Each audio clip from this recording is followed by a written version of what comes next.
Okay, I'm Pastor Kenneth Glasgow, the founder of the Ordinary People Society, the founder of the Untitled Chapter Project, and the founder of Let My People Vote In, formerly incarcerated convicted people and families movement. I do a lot of stuff, mainly advocacy work for the homeless, for those that are incarcerated in jails and in prisons throughout the country, as well as fighting for those who got dropped out in first year college and those who can't speak for themselves. We do a lot of work here, feeding about 300 people a day to change laws in 5 different states, be it Alabama, Georgia, Florida, Mississippi, and West Virginia. And this been doing this going on my 20th year out, my 27th year combined with my 7 years in and 20 years out. So okay. How are you? And I understand you have a lawsuit going in the state of Alabama. Tell us about that. So right now, there's a lawsuit from the Department of Justice against the Alabama Department of Corrections. And that is because of their violations of the 8th and the 14th Amendment, their inhumane treatment against those that are incarcerated. We don't call them inmates. We don't use the words ex-felons, ex-convicts, and ex-offenders, because that's just like calling me the N-word. And a lot of people say, well, how is that calling you the N-word? That's not racism. Well, it may not be racism, but it's classism. Same hurt, same pain, same effects. And so the Department of Justice, under a Republican rule, might I add, sued the reddest Republican state in the country, Alabama, because of their egregious and horrific treatment of those incarcerated, their inadequacy of management, insecurity as well. Now, let me remind you, this is an ongoing investigation that comes from President Barack Obama's tenure when he was in office, where I had delivered the complaints to one, be it Karen Mason and Amy Solomon. And we were part of an extended group of advisors, formerly incarcerated people, a part of their federal reentry interagency council, which consisted of 41 different directors of the DOJ. And so they had a report that came out last year in 2019, in April of 2019. And they had another one to come out before that. But even before that, they were looking at what was happening at Tutwiler, which is the women prison, where they were raping the women, having sex with the women. Women were coming up pregnant and all that. We just come to find out that the women that was coming up pregnant, not only did they shackle them to the bed when they had children, not only did they take their children from them, they only had 24 hours to bond with their children, but also that they would put the women, when they go back to the facility, in solitary confinement until they release them, because they didn't want them around the rest of the population to tell what had happened. And what happened with their children? Well, their children had to go to their mothers, some of their family members, or go and be a state of the ward of the state and belong to the state. So that's what happened with their children. It was crazy. But now we have the lawsuit, and it's about the men's prison, about the men and how they've been treated. Stephen Davis, Stephen, his mother, Sandy Gray. We have interviewed her a lot of times. They beat him to death. It's on my Facebook page if you want to pull it up. And you'll see where they beat him unrecognizably, a young white man. And they just beat him to death. But this has been common throughout the years for young black men, and no one ever paid it attention, or no one would listen to it. So we kind of thank God. I'm shocked. I can't believe it. I'm shocked, Sharon, that a Republican ruling administration set up under Trump even, which sued the Department of Corrections. But that goes to show you, and that makes you really question, how bad is it? How bad is it really when a Republican ruling administration would sue a Republican ruling state for their egregious acts and treatment of those incarcerated? That lets you know it must have been pretty bad. And so we're looking forward to that lawsuit bringing about a change in the actions of the Department of Corrections and all, in which it has not. Steve Marshall, the Attorney General here in Alabama, is putting up a fight, saying that he's ready for whatever they come with, and basically denying the fact. Well, you can't deny 32 deaths, and since the report came out, you 32 deaths in what span of time are you talking about? We're talking about in a year's time. That's a lot. You can't a whole bunch. You can't deny. Don't let them see that. You can't deny people dying and get inadequate medical treatment. You can't deny the facts of people dying from COVID-19 that had no asymptomatic symptoms whatsoever, not in a vulnerable state, wasn't old, wasn't already sickly, anything like that. You can't deny the fact that the DOJ investigated this for over 3 to 4 years and found every reason not to sue you, and then had to sue you to make you give compliance after a whole another year that the report was sent out to you. Can you talk about the timeline for this lawsuit, and then what is it specifically asking for? It's specifically asking for the Department of Corrections to come in compliance with the 8th and the 14th Amendment. It's specifically asking for the Department of Corrections to stop its egregious acts in violations of violence and or mistreatment of those that are incarcerated. It's asking for the Department of Corrections to become adequate in their management, and especially in their care, custody, control, and to prevent the deaths that's occurring inside the Department of Corrections. So you mentioned 32 deaths. Was that within one prison, or was that within the Alabama prison system? That's in the Alabama prison system. But those are the only ones that we have recorded. There are many of them that happen that are not recorded, that they said died of natural causes, or, they put it off for something else. Those are just the ones that's recorded that they found out were due to violence. Right. And I suppose there's those who do have a health condition who maybe aren't nourished properly and given a healthy lifestyle. And that also can be that's a contributing factor for so many, I imagine. And so Exactly. Then is there a timeline on this lawsuit? Well, the unfortunate thing about it is that there really is not a timeline that we have just yet. We just have to try to force everybody's hand, or push everybody's hand, I should say, to be a better word instead of force, because we don't want to use that. But anyway, we got to push everybody's hand to do the right thing.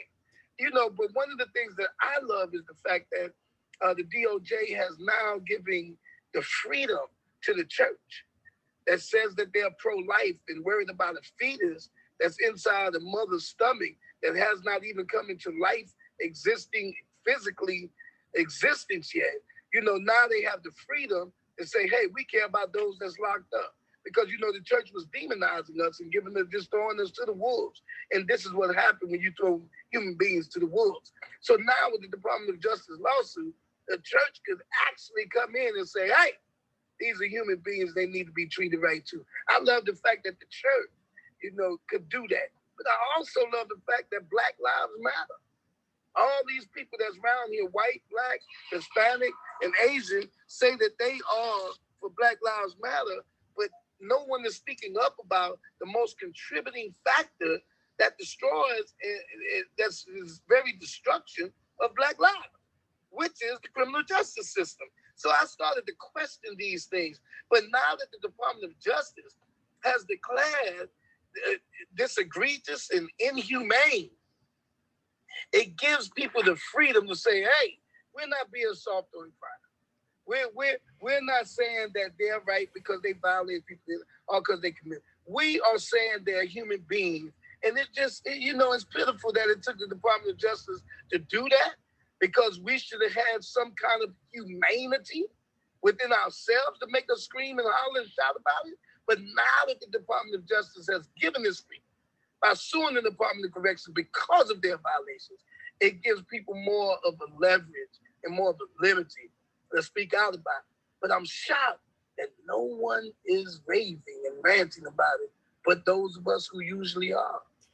It's amazing to me. What do you think it is that put it on the eyes of the Department of Justice, or on the radar of the Department of Justice? Because as you say, this stuff goes on all the time. And so what escalated it to this level? Well, as I said earlier, what escalated to this level is during the President Barack Obama's administration, we were able, me and a couple of my colleagues, were able to go back and forth every 3 months to the Department of Justice and meet with the 41 directors of it. We have pictures all over my brochures and all that. And we had coalition calls with them, conference calls, coalition calls with them every month. And we were able to put on their radar the things that was going on. So it's a continuation thereof that was already inside the justice system of what was going on. I am shocked that they continued it. But we have to notice the fact that while Jeff Sessions was the United States Attorney General, it was discontinued. It didn't pick back up until he was back out. Got it. Okay, so now we have Biden as the president-elect. How hopeful are you that the change in administration might have an impact on such things as the prison system in Alabama? I'm looking forward to it. I'm actually looking forward to the fact that Biden and Harris are where they are. We had the chance to meet with Kamala Harris herself at our forum. We had a presidential forum, formerly incarcerated people did, in Pennsylvania, at the first prison that was ever built up there. And during that forum, we asked her tough questions about what would she do if she become president at that particular time, and how would she help build a task force that would not only look at the police brutality and all, but the treatment of those in prisons and in jails as well. And she gave us her word that this is something she would look at, and reminded us of what she had did as Attorney General in California, and repealing some laws and changing some laws, the felony murder laws, and which they trying to get me on in Alabama now, and all that kind of stuff. And so from what I'm hearing from my brother, Reverend Al Sharpton, and other national leaders, that is exactly where she's at. That's exactly what she's continuing to do. Biden said in his debate, he regrets some of the things he did with the 1994 prison bill, and he will remand some of that stuff and look back at it. And that's what they're doing. So we're going to hold their feet to the fire. But, when people are doing the right thing, you really don't have to hold their feet to the fire. You just have to join them and walk with them. Yeah, and it's interesting for both of these candidates, right? Biden had the 94 policy that you talked about. Harris was known as being tough on crime. And it sounds like they've really adjusted their positions as time has gone, and yet some people are pretty unforgiving for those older systems that they helped implement. What's your take on that piece? Well, my take is this. We can't hold. I've done some things wrong in my life, and my thing is, are you going to look at what I'm doing now, or are you going to continue to look at my past? So, people have done things wrong in their lives. It just really, really amazes me sometimes that we call ourselves a Christian a nation, but yet we don't follow the Christianity rules of forgiveness and moving on. And with that being said, if a person have a chance to redeem themselves, a lot of people don't get that chance. A lot of people don't live that long.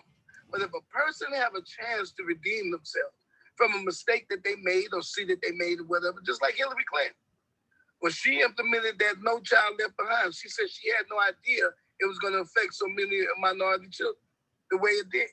But now she wants to go back and correct that. So Biden wants to go back and correct that. Kamala Harris wants to go back and correct that. All of us live in a life of learning.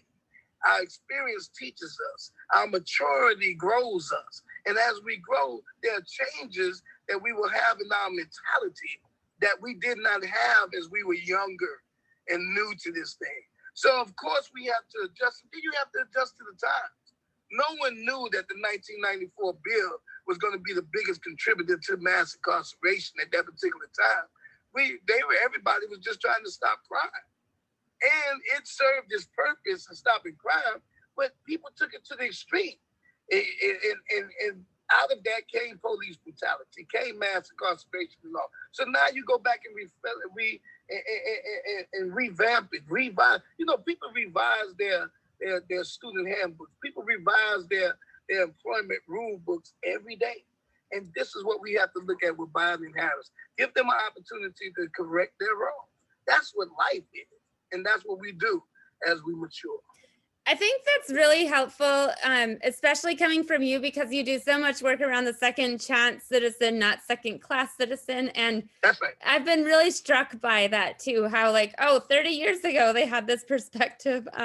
But yeah, you're right. We change a lot every day, let alone 3 decades later, right. Hopefully. Well, 5 years ago, when you talked to me about them planting drugs on people and all that in Dothan, Alabama, I told you, I said, well, out of a few cases, it might be 1 or 2, but I don't think it's really 1,000. Well, now here, 5 years later, I'm a victim of that, got beat up in handcuffs on the ground, 55-year-old man, and I can tell you emphatically, that is definitely true. Even being an advocate, I didn't know that until I experienced it myself.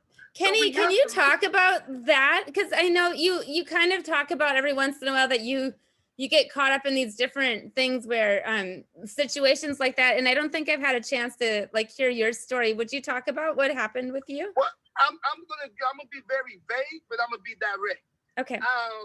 Every leader that ever existed is attacked. I talk to my brother all the time, and I'm like, bro, what is going on?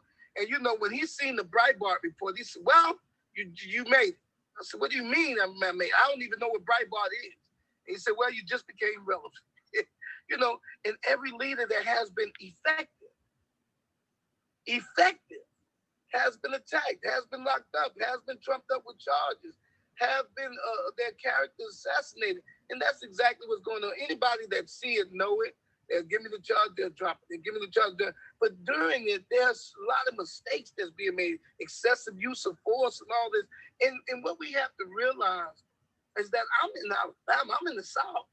And when you have somebody that's affected a United States Congressional Senate race, Doug Jones race,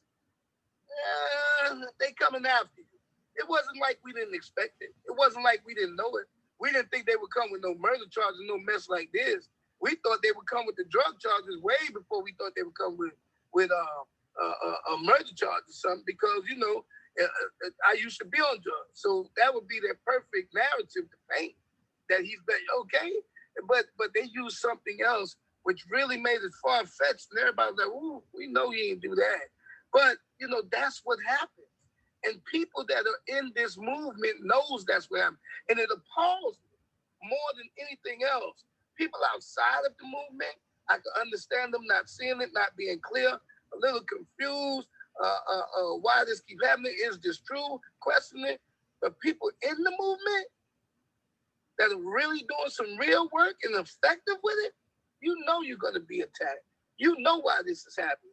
So for you to say something against me or any others that's attacked is kind of real far-fetched. Yeah. And you mentioned, I think this is the one that is the most scary. You mentioned that one of your passengers was involved in a homicide, and somehow by virtue of him being in your vehicle, there was a risk of you receiving charges. Where's that? Complicity. Yeah, by complicity. And this is a law that Kamala Harris herself changed in California, the felony murder law, because, I can't control what's in your mind. I don't know, when a person, and you have to look at the fact the girl stole the car hit us. I'm driving, the car hit us 4 or 5 times.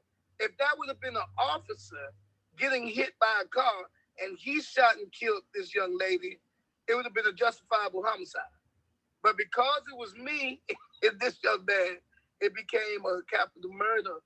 And so you have to look at that. The law should be standard across the board and not double standards.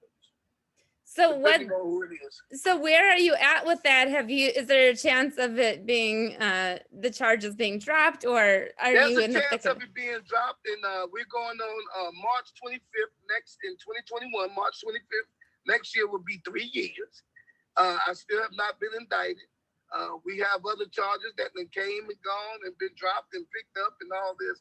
Another thing we have to look at, when they charge somebody with drug charges in Alabama, people have to understand it's 2 years before you even go to court. Why? Because they send it to a drug lab. And it takes 2 years. They're so backed up. It takes 2 years for the drug lab to send back the results of whether it was actually drugs or not. So it's 2 years before you even go to court. So if they're trying to paint a narrative to assassinate your character or destroy your character or diminish your following or whatever, they know that they give you a drug charge, it's going to be 2 years before you can even try to recover it. All right. Got it. Yeah. Yeah. Yeah. So, and then just for that case, because I think it's just such a, like that sounds the most unfortunate's too mild of a word, but so for this, it's like your passenger and the charges that because, can you just talk us through that to kind of clear it out of people's minds? So what happened was I went to go get a young man out of jail. I bonded him out. My daughter actually bonded him out. Met me at the store to pick him up, Brother John, and I took Brother John to his house to get clothes. While he was there to get clothes, another young man had parked his car in front of his house, visiting somebody next door. It was a duplex. And when we came outside with John in his clothes, the young man was trying to get in our car. It was a black Toyota. Well, he had a black Monte Carlo. So he thought it was his car. And we like, hey, what you doing? That's not your car. And he looked and he said, oh, hey, Pastor, hey, John, y'all ain't see my car here? And we like, no, we didn't see your car. We were like, whoa, wait a minute. When we came from the store, I thought I seen a car with his lights off. That might have been your car. So he said, hey, could you take me to go see you got my car? Somebody stole my car. I said, man, come on, man. This does not bad. Ain't nobody stole your car. We ain't in Atlanta or Montgomery or Birmingham. Ain't nobody stole your car, bro. It's one of your friends or whatever. Pastor, could you take me to go? Man, I'm reluctant. I gotta get back. I gotta get to Atlanta. I gotta take this young man to rehab. I got to get up there because I'm finna do a real training with People's Action with Daniel Espinosa and Brandon Studevant, and I need to go. Man, what kind of pastor you don't want to take me? Oh Lord, so now I got to hear that. Okay, so okay.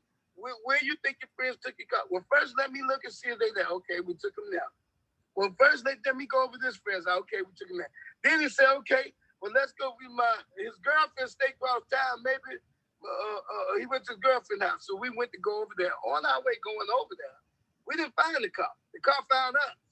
And it started hitting us, like I said, side-swapping us right there. The reason it was side-swapping is because I was backing up in reverse. I seen the car weaving real bad. Like whoever was driving it was already disoriented. The hood was already up. The back bumper was already down. The car was smashed on both sides. So you can tell that this car been in like a crash, bang them up type deal. And then it kept trying to, so the person couldn't see us because the hood was up. So I guess they were just following the lights and trying to hit us. And I'm trying to back up. Then we get hit from behind. Another car hit us in the back. Boom! And pushes us forward. Now, mind you, this is a brand new 3-week-old Toyota Camry that's in reverse. That had to be a strong motor. Remind you that the police was right there on our left at the railroad track. Right there. 2 of them. Remind you that we are being pushed by this car in the back, hit by this car in the front, and they say the young man got out the car and shot and killed the person that was in his car that was hitting us from the front. Only thing I know is the car hit us in the front about 4 times. Car hit us in the back. I start hearing shots. I'm ducking. I'm too big to go on the driver's side, so I'm leaning this way. When I lean this way, I can't see, in the rear view that camera, because the lights of the car hitting us in the back blinded me, right? So I can't see. I hear shots. Everybody get out. Everybody get out. I hear a young lady that's in the car. I'm scared. I said, hell, I'm scared too. So I'm telling everybody keep their head down. And next thing I know, it gets quiet, a deafening silence. I go to bob my head up, but I'm scared to look up.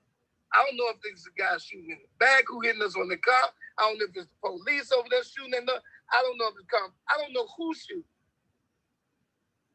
And that's what happened. Next thing I know, they took us all down for questioning me for about 15 hours. Then locked me up and gave me complicity to the murder. And I'm like, what murder? Well, you didn't see the guy get out the car. Man, look, I'm so busy ducking and dodging and trying to keep everybody down in the car and save my own life. You got to consider the fact I'm driving. I'm trying to go in reverse to dodge from getting hit, get hit from the back, trying to control this car. I don't have time to look at everybody in the car. Plus, I got the hood right here. I don't know what's going on. But what I do know is I'm trying to make sure everybody's safe. And so they locked me up for complicity. So it sounds like an extreme example of like that when people say no good deed goes unpunished. So it sounds like you're guilt tripped into saying, oh, you're the pastor. Aren't you going to help? Well, I got 3 transition houses. So I'm the transportation for a lot of people in my transition house. It has actually even scared us to the point, you see, I got somebody driving me. And that's the way it is. I mean, it's just crazy. Do you have to implement new levels? Like, are you having to check people to make sure they don't have weapons? That was probably a surprise.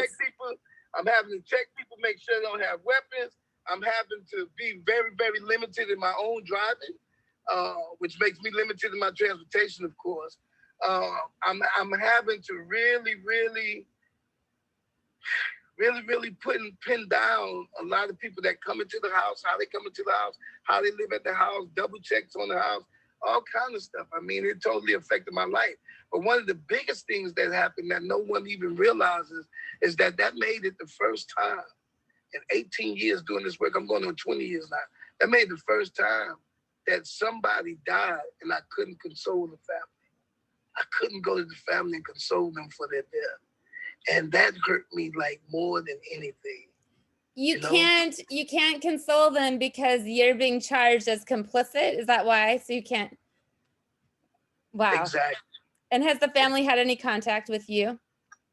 We can't have contact. Got it. Wow, that is such an intense story. And it's like, it's such an example of having your heart in the right place and having this unfortunate outcome. Anything that you've gleaned from this situation? You mentioned like all these extra layers of protection and steps that you're having to take, but anything else that, in hindsight that you've learned from this unfortunate situation? We don't even have time to talk about what I've learned from this situation, man, and what I've been learning in these last 3 years about people, about the movement, about how we move, the timing of when we move, and who we move with. It has become very, very evident to me that we have to move in a very different way. And, we're in the process with my brother, Reverend Al Sharpton, and with some funders. And I can name some of them, Miss Aaliyah B. Vaughn and Miss Tanya Klinghouse, Miss Asha Bandele. We're in the process of creating a crisis communication and protection around advocates and what they do, how they move, how we protect them, how we protect each other. It has definitely changed our language, and it has definitely changed our outlook, and definitely changed our outreach. Because I'm not the only one. I may be the most severe case, but I'm not the only case. And I'm not the most severe case because we got examples of Martin Luther King and Malcolm X and all who died and got killed. So that makes me not the severest case, but, up in the top. And so to ask, and it changed a lot of stuff. It changed me. It changed the way I feel about this work. But it confirmed me. It confirmed me. I beg God to let somebody else do it. I don't want to do it no more. I'm tired. Especially when people start turning against me, funders start turning against me. Folks start talking against me who I had helped and sacrificed and gave my life for. People in my own a national organization, colleagues that I've been dealing with for over 20 years, start backing up off me and all that because of all these charges. We don't want you around us and all that. It definitely affected me in a different kind of way. So what keeps you? But it secured me. It secured me, though. It secured me in knowing that I have no choice in this world. God gave it to me and said, I got a life sentence with him, not a life sentence with man. Yeah, it secured me in my confidence of knowing that this is what I have to do. This is my purpose. This is what God called me to do, no matter who's with me or who's against me. Yeah, that's powerful. You said it changed your work and it secured you. And so I think you've talked a little bit about that, and you keep on going anyways, in spite of these really big hurdles. I wish I had a choice. I promise you I would go sit down somewhere, but I have no choice. Look what just happened with the Department of Justice suing the Alabama Department of Corrections. That's 6-8 years work. It's finally coming to fruition. I have no choice. Look at the people that's still dying even after George Floyd, still getting killed by the police. I have no choice. Look at the kids that's coming up and electronics has become their new babysitter. I have no choice. Look how we are getting, social distancing is contributing more now because of the pandemic. But me and you both know we were suffering from social distancing way before the pandemic and losing our humanity. Losing our humanity, losing our neighbors out of our neighborhoods. I have no choice. And yet, as you say, you have no choice. There are a lot of people who make the choice to do nothing because they say, oh, it takes so long to make the change. So what do you say to those folks? What I say to those folks is that it don't take long. It don't take long. Once you make the change in you, let me tell you how long it takes. It takes as long as it takes for those folks to change their heart, their mind, their spirit, and their soul. That's what's taking so long. What's taking so long is not the work, the advocacy, or the movement. What's taking so long is those folks that's being silent and won't do nothing. Because if they ever come out of silence is consent. And if they ever come out of their silence, especially those who are of the upper echelon, when I say that, those who got money. I don't care if you're white, black, purple, or polka dot. But if you're in the upper echelon, you should be the biggest voice there because you'll be able to go in places, in meetings, in back rooms that some of us will never be able to go. But you should be able to take the work and the word there. The work and the word. So what's taking so long is those folks. Because once they change their mind, heart, and mindset, heart set, spiritual, and soul, it happens that much faster. I love it. And I know you're on the run and you're doing a lot of work this morning. So we will talk soon again. I want to just 2 things before you go. You have a book that's coming out approximately when? That book will be out next year, approximately in the summer. Okay, cool. So we're going to talk about that later. And then before you go, any final messages or final things you want us to keep in mind or that you're hoping for in 2021? It's been a hell of a year. Keep up with TOPS, the Ordinary People Society. We have new leadership, new vision right now. I'm going through a transitioning with the leadership now, from the Rodrigo Russo, Prodigal Child Project Director Kenneth Rich, and Glasgow. Y'all keep up with them. These young ladies are doing a yeoman's job, and they have learned from all my mistakes. You learn mistakes, and you can do it sarcastically, or you can do it in actuality, right? So they are sarcastically, they learn from my mistake. So that put them over the edge already. They didn't come like a lot of young folks come with a sense of entitlement. They came with the sense of learning and knowing the history of what the elders went through, be it myself. And until we get, see, one of the biggest things that's a fault in the movement is people that come in that's new with entitlements and this and that and the other, not realizing that people such as myself and others had to give their life, sacrifice, and didn't have all this money. They didn't get all this funding. They wouldn't even fund the South. Formerly incarcerated people were represented by other organizations, but we didn't even have a voice. And other folks come in with this entitlement and this and that and the other without knowing and learning the history of how they got here, of how they had the reason to get this platform, of how they were able to grab this mic now because of other people's sacrifice. And it causes them to start repeating the same oppression that they're supposed to be fighting. Powerful message. You know, on my to-do list for the future after the pandemic is done, I want to see what you all have going on in Alabama in person. I want to plan that one day. So let's go. Come on down. We got something for you. I know we do. Well, thank you so much for taking the time. Happy holidays to you. We'll talk soon. God bless. Take care. Stay safe. All right, you too. Stay safe. Bye.